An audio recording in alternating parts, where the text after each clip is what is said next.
Hola, ¿qué tal amigos y amigas? Nuevamente con ustedes, soy el profesor Darío. En esta oportunidad vamos a abordar un tema importante, trascendental, ¿no? Como es el tema de funciones. Para conceptualizar lo que son funciones, debemos entender de manera muy clara qué es variable independiente y qué es variable dependiente. En ese sentido, quiero empezar diciendo de que muchos fenómenos que suceden en nuestra vida diaria dependen de ciertos factores, ¿no? Por ejemplo, que un niño se enferme dependerá de la calidad nutricional, ¿no? De los servicios básicos que disponga, etcétera, ¿no? Entonces, un fenómeno cualquiera siempre va a tener su explicación, digamos así, o va a depender de ciertos factores. Entonces, vamos a empezar con un ejemplo. Ustedes saben de que en estos tiempos estamos viviendo una lamentable enfermedad como el coronavirus, ¿no? Entonces, si vemos en esta tablita, este ha sido el comportamiento según las fechas y el número de casos, ¿no? Es decir, de que los primeros dos casos que se han presentado en nuestro país ha sido el 10 de marzo y este ha sido el comportamiento de esta enfermedad durante el mes de marzo hasta el 28 de marzo, que se han presentado 81 casos, ¿no? Entonces, ¿qué vemos en esta tabla? Vemos dos variables, ¿no? El número de casos totales y acá tenemos otra columna que es fecha, entonces esa variable sería el tiempo. Ahora, entre el número total de casos y el tiempo de la primera columna, hay una relación de dependencia. Entre estas dos variables, una es variable dependiente y otra es la variable independiente. Ahora nos preguntamos, ¿el número de casos depende del tiempo o el tiempo depende del número de casos? Y obviamente, con seguridad, tu respuesta afirmativa va a ser en la primera pregunta, ¿no? ¿Por qué? Porque el número de casos depende del tiempo, evidentemente. Por lo que entre estas dos variables, una es independiente y otra es dependiente. Y veamos cuál es la variable independiente y cuál es la variable dependiente. La variable independiente entonces será el tiempo y la variable dependiente será el número de casos. Claro, volvemos a repetir, el número de casos depende del tiempo, ¿no? Ahora, este comportamiento entre la variable independiente y la variable dependiente, la matemática la representa en un plano cartesiano, como la que sigue.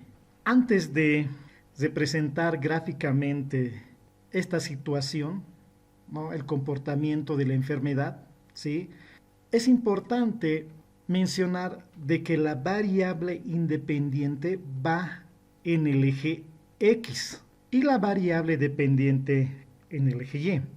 Por lo que en el eje X va a estar el tiempo y en el eje Y, que está la variable dependiente, estará el número de casos. Por lo que ahora sí podemos representar gráficamente este comportamiento. Por ejemplo, el primer día, ¿sí? Tiempo en días, hubo dos casos. Ahí podemos, ¿no? El segundo día hubo tres casos. Entonces marcamos ahí. El tercer día, que es el 12 de marzo, no hubo ningún caso, así es que se mantuvo con los tres casos. El cuarto día, que es 13 de marzo, se aumentó a 10 casos. Entonces, a 10 casos. Y así sucesivamente podemos ir graficando el comportamiento de esta enfermedad. Ahora, una consideración más. Siendo que en este caso, ¿no? En el eje Y, el número de casos depende del tiempo, ¿no? Ahora, de manera general, vamos a decir en funciones, y esto es muy importante, que Y depende de X. O Y es función de X. Eso que estoy expresando, Y es función de X, se escribe de la siguiente manera. Y es función de x. Entonces verán ustedes de que ya estamos introduciendo, ¿sí?, al tema de función. Ahora que hemos entendido cómo representar la variable independiente y la variable dependiente en un plano cartesiano, y además representar gráficamente este comportamiento, entonces para complementar vamos a decir lo siguiente. Analizando aún un poco más, vamos a formar pares ordenados a partir de esta tabla, ¿sí? Veamos, este es el día 1, ¿no es cierto? El 10 de marzo, el día que se ha iniciado la enfermedad, ¿no? Este es el día 2, este es el día 3 y así sucesivamente. Ahora vamos a formar pares ordenados. ¿Qué quiere decir? Un par ordenado, recuerde que es un par donde el primer elemento corresponde a la variable x y el segundo elemento corresponde a la variable y. Por lo que, representando en pares ordenados, podemos decir A1, ¿no es cierto? Que x es la variable independiente, por favor, ¿no? Entonces, el tiempo es la variable independiente. Entonces, a 1 le corresponde el 2. 1 le corresponde el 2. A 2 le corresponde el 3. Es decir, en el día 2 hubo 3 casos. A 3 le corresponde el 3. Es decir, en el día 3 se mantuvo con 3 casos. A 4 le corresponde el 10. Se ha incrementado el número de casos. A 5 le corresponde el 10. O sea, el día 5 tampoco hubo más número de casos, ¿no? A 5 le corresponde el 10. Lo que estamos haciendo es formar pares ordenados, ¿no? A 6, el 11.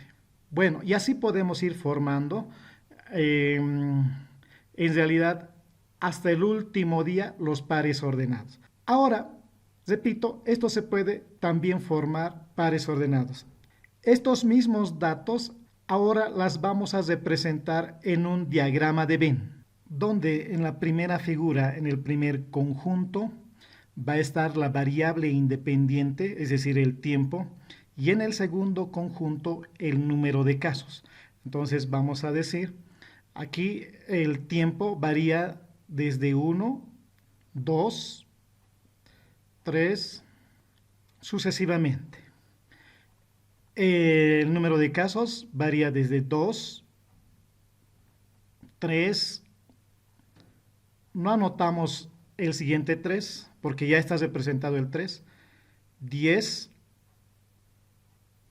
10 para el 4, ¿no? 10 también para el 5, no anotamos también, 11, y para el día 7 tenemos también 11, entonces no anotamos.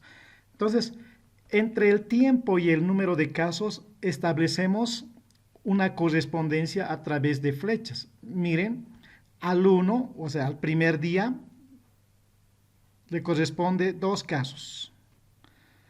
Al segundo día, ¿sí?, le corresponde 3 casos. Al día 3 le corresponde también 3 casos.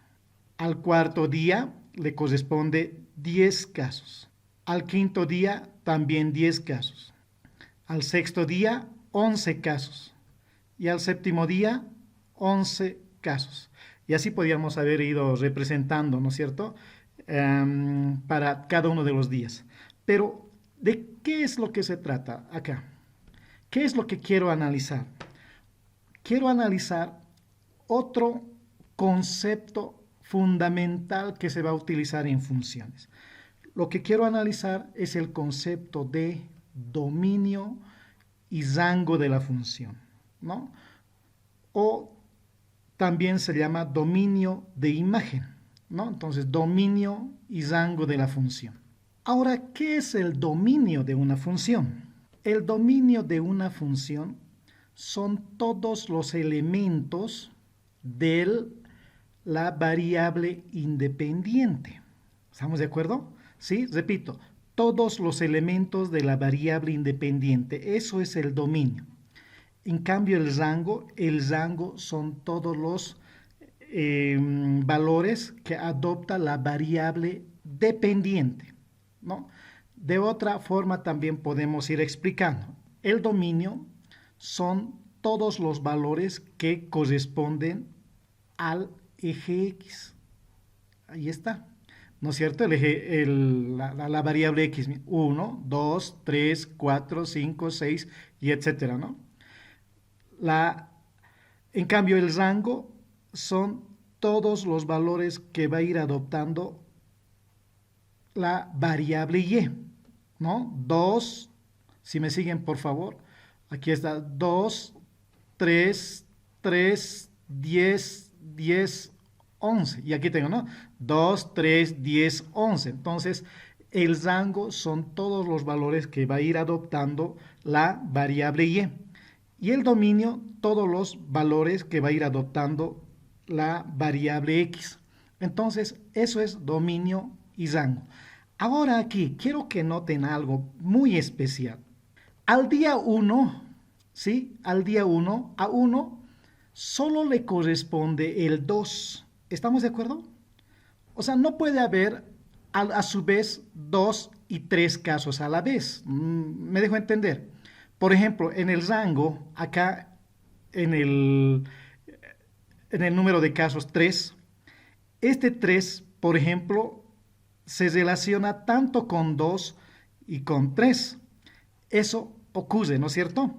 En cambio, verán ustedes de que en la variable independiente, en los valores del dominio, a cada elemento solamente le puede corresponder uno. Por ejemplo, al día 4 solo puede haber 10 casos. No puede haber 10 y 5 casos a la vez. Usted, o sea, me dejo entender, ¿no es cierto? Entonces, a partir de ese análisis, vamos a explicar qué es función. Entonces, ahora vamos a conceptualizar lo que es función. Función es una relación, verán ustedes, día, número de casos, ¿no? Donde a cada elemento del dominio, o sea, a cada elemento, ¿sí?, de este conjunto, le corresponde uno y solamente uno del rango. ¿Ya? Eso es el concepto de función. Es decir, a 1 solo le puede corresponder el 2, como a 4 solo el 10, como explicaba hace rato, ¿no? Entonces, es una relación donde a cada elemento del dominio le corresponde uno del rango. Para terminar esta parte, quiero aclararles de que al rango también se le denomina dominio de imagen o codominio. Bien, ahora, ¿cómo identificamos a una función gráficamente? Uno de estos dos gráficos representa una función o una de ellas no es función. Una de las formas bien prácticas de identificar si esta es función es trazando una recta paralela al eje Y. Y vamos a observar que hay un solo punto de corte. Ya aquí tenemos un solo punto de corte. En cambio, si en esta otra gráfica trazamos otra recta paralela al eje Y, vamos a encontrar que vamos a tener dos puntos de corte. Entonces, aquella gráfica que tiene un solo punto de corte, entonces es función. Y aquella gráfica que tiene dos puntos de corte, entonces no es función. Entonces, ¿qué quiere decir esto? Recordarán ustedes de que habíamos establecido la definición de función, donde a cada elemento del dominio le correspondía un solo elemento del rango. ¿Qué quiere decir? En el eje X están los elementos del dominio. Por lo que veamos aquí, le corresponde un y solamente un elemento del rango. ¿Ya? Aquí. Ahora, en este otro gráfico, vamos a suponer de que este es un elemento del dominio. Entonces, a cada elemento del dominio, en este caso, le correspondería 2, lo que anula a que esta gráfica sea función, ¿no? Porque se estaría relacionando con este punto de corte y con este otro punto de corte.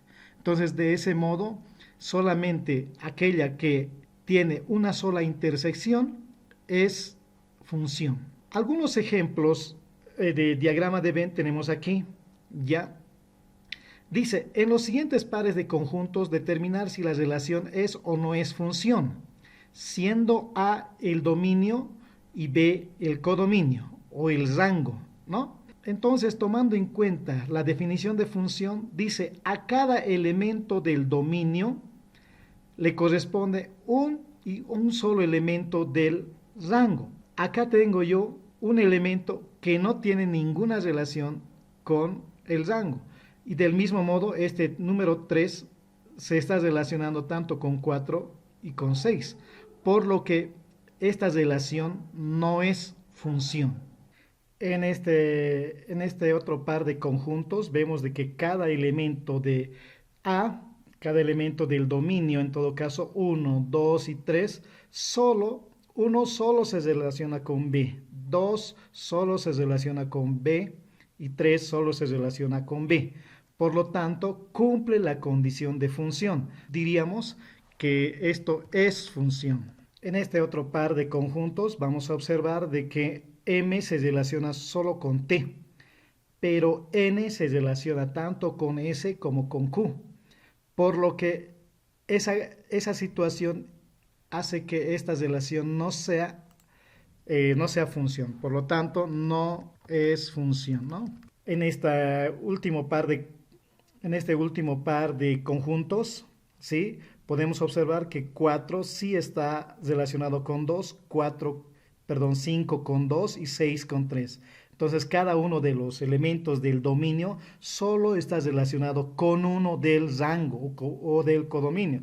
Por lo tanto, podemos decir que este sí es función. Entonces, con esto, con estos ejemplos, yo pienso que ya debe quedar claro lo que es función. Ahora bien, vamos a abordar lo que es notación funcional. ¿Qué quiere decir? ¿Cómo se denota? ¿Cómo se simboliza una función? Hace unos minutos atrás habíamos dicho que y es f de x. Y es función de x, recordarán ustedes. Sin embargo, además hay otra forma de denotar a las funciones, ¿no?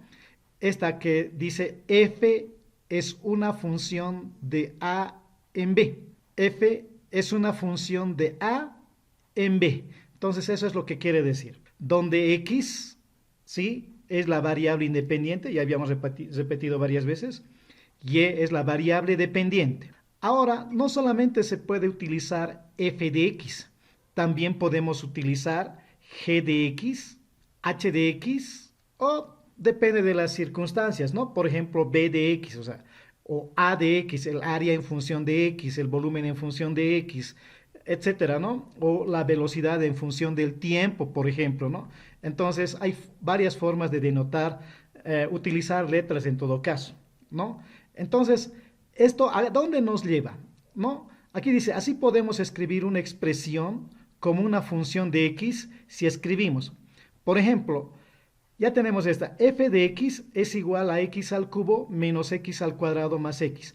Tomando en cuenta que f de x, mire, y es igual a f de x, entonces en vez de f de x también podemos escribir como y igual a x al cubo menos x al cuadrado más 5, ¿no? O sea, da lo mismo que escribas y o f de x, ¿no?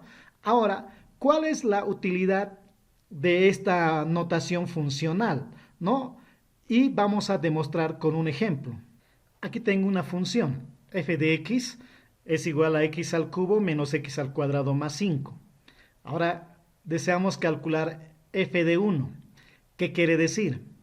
Que por cada x que tenga la función, debo reemplazar por menos 1. Así por ejemplo voy a tener, en vez de esta x, vamos a reemplazar por menos 1. Menos 1 al cubo voy a tener, ¿no? Menos x al cuadrado. En vez de esta x voy a anotar menos 1. Entonces voy a tener menos 1 al cuadrado. Más 5. Haciendo operaciones entonces, menos 1 al cubo es menos 1, menos 1. Menos 1 al cuadrado es más 1. Entonces más por menos menos, menos 1 nos va a quedar. Y bueno, más 5, ¿no? Más 5. Entonces el resultado va a ser menos uno menos 2 más 5 más 3. Entonces, didácticamente vamos a relacionar con una maquinita, ¿ya? Donde aquí entra la materia prima y aquí sale el producto, ¿no es cierto?